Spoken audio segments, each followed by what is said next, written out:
आपकी जन अदालत न्यूज की खबर। दमोह क्षेत्र के मेहनी गांव में श्रीमद् भागवत कथा का आयोजन। कथा व्यास श्रीमद् भागवत आचार्य पंडित पवन शास्त्री के मुखारबिंद से भक्तों को कथा श्रवण कराई जा रही है।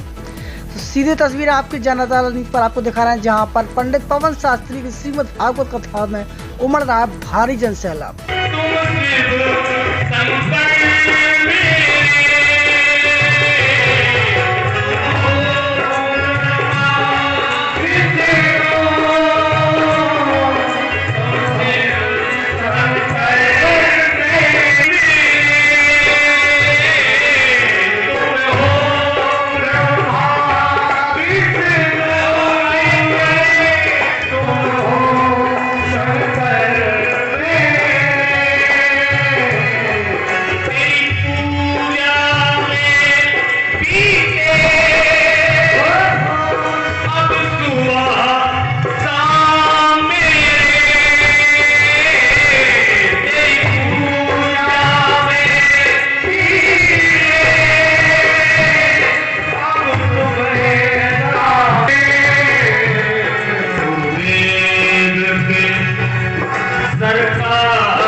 ये गुरु भक्ति का गीत गाने और आप लोग ऐसे दुआने से मैं समझ सकता हूँ आपका भाव ये हो सकता है, लेकिन हाँ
धाम पहुंचे सेवड़ा विधानसभा क्षेत्र से युवा समाज सेवी श्याम ठाकुर, जहां पर उन्होंने पंडित पवन शास्त्री जी का साल श्रीफल देकर उनका स्वागत किया।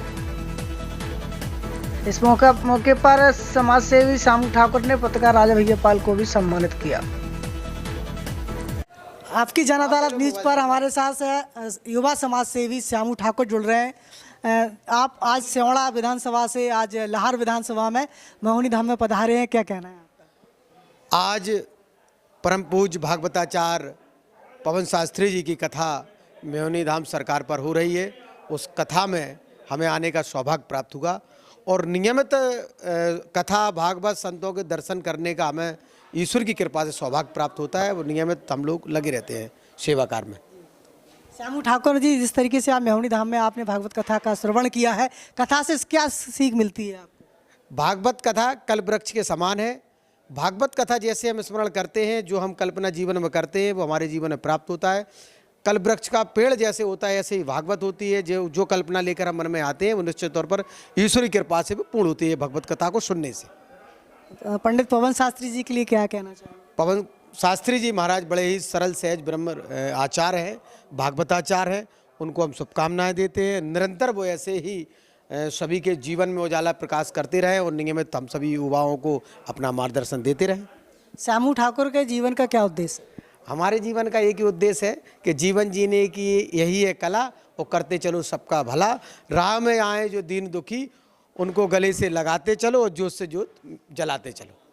आपकी जन अदालत न्यूज पर हमारे साथ पंडित पवन शास्त्री जी जुड़े हुए हैं। पवन शास्त्री जी, आप भी एक युवा हैं और आपने युवा अवस्था में ही समाज के लिए आपने समर्पण कर दिया। आपके जीवन का क्या लक्ष्य, समाज का कैसे सुधार होगा, क्या है आप? देखो, हम लोगों को आध्यात्म जगत से ज़रूर जुड़ना चाहिए। अध्यात्म तक हम नहीं जाएंगे तब तक सच्चे अर्थों में हम कुछ समझ ही नहीं पाएंगे अच्छा बुरा। हमारे शास्त्र पुराण नीति सब और महापुरुषों के बताए गए रास्ते, इन पर हम लोग चलेंगे तो सही है कि फिर हम लोग कभी भटकेंगे नहीं। हम लोगों के पास कभी ऐसा समय भी आएगा तो हम वो सत्संग के माध्यम से बड़ों के बताए मार्ग पे जो चलने का रास्ता उन्होंने बताया है, उनके जो मंत्र दिए हैं, जो उन्होंने अपने गुरु दिए हैं, उसके आधार से हम लोग अपनी जीवन नैया पार कर लेंगे। ये कथाएं जितनी भी आप सुनते हो, भागवत की जितनी भी आपने, इनके सबके अध्यात्म है। अध्यात्म का अर्थ है, जैसे अभी आज आपने सुना ये रुक्मिणी मंगल सुना, तो इनके भी अपने अध्यात्म है। पूतना की कथा भी अध्यात्म है। हमारे अंदर पूतना क्या है, पूतना का अर्थ क्या है, बकासुर क्या है। बकासुर एक बगले का रूप है, तो वो ढोंग का प्रतीक है। बगला किनारे बैठ जाता है जल के किनारे और ऐसे ध्यान में बैठता है। लोगों को लगता है कि ध्यान कर रहा है परमात्मा, परमात्मा नहीं कर रहा, वो तो मछली का ध्यान कर रहा है, कब दाव पे चढ़े। तो ये सब कथाएं अंदर उतर के देखना चाहिए, तो फिर हमें अपने जीवन को सुधारने का मौका मिल जाता है। हमारे अंदर ढोंगपन अगर है हमारे अंदर, बगला क्या करता है, ढोंगी बहुत होता है। तो ऐसे ही अगर जीवन में ढोंग पनप रहा है तो उस ढोंग को जान से मार देना चाहिए। यही श्री कृष्ण संदेश देते हैं उस कथा में। ऐसे उन्हें तमाम कथाओं को, अजगर को मार दिया। अजगर आलस्य का प्रतीक है, आलस्य का प्रतीक है। और आलस अगर जीवन में रहेगा तो फिर जीवन में व्यक्ति उत्थान नहीं कर पाएगा, क्योंकि कहा है कि आलस कबहु न कीजिए, आलस अरि समझान, आलस से विद्या घटे धन संपत्ति की हान। अजगर को मार दिया। ऐसे कालिया नांग आया, कालिया नांग को फिर उन्होंने जान से नहीं मारा, समझाया, फटकारा, मारपीट तो दिया, पीट तो दिया उसको, लेकिन जान से नहीं मारा। वो इंद्रियों का प्रतीक है। ये अध्यात्म चर्चा बता रहे हैं आपको, इसलिए नहीं मारा कि इंद्रियों को जान से नहीं मारा जाता है। इंद्रियां अगर गलत चलें, जैसे ये जिह्वा इंद्रिय है, गुटखा खाने का मन करती है तो इसको काट के थोड़ी फेंक देंगे, इसको समझाएंगे कि ये गलत है। ऐसे ही कान की जो इंद्रिय है वो सुनने के लिए बनाई गई है, तो इस कान की इंद्रिय से अच्छा सुने हम, किसी की चुगली नहीं, किसी की बुराई सुन करके तो मन बिगड़ जाएगा, हम उसी में फिर उत्थान क्या कर पाएंगे। आपकी जन अदालत न्यूज के इंटरव्यू में अगले खास मेहमान के साथ हम जुड़ेंगे। जुड़े रहिए आपकी जन अदालत न्यूज के साथ। कैमरामैन बदन कुमार के साथ राजा भैया पाल, नमस्कार। और आपकी जन अदालत न्यूज को लगातार बढ़ाते रहिए। जुड़े रहिए आपकी जन अदालत न्यूज के साथ। नमस्कार। Evergreen colours India private limited, रंग है तो जीवन है। Stay home, stay safe.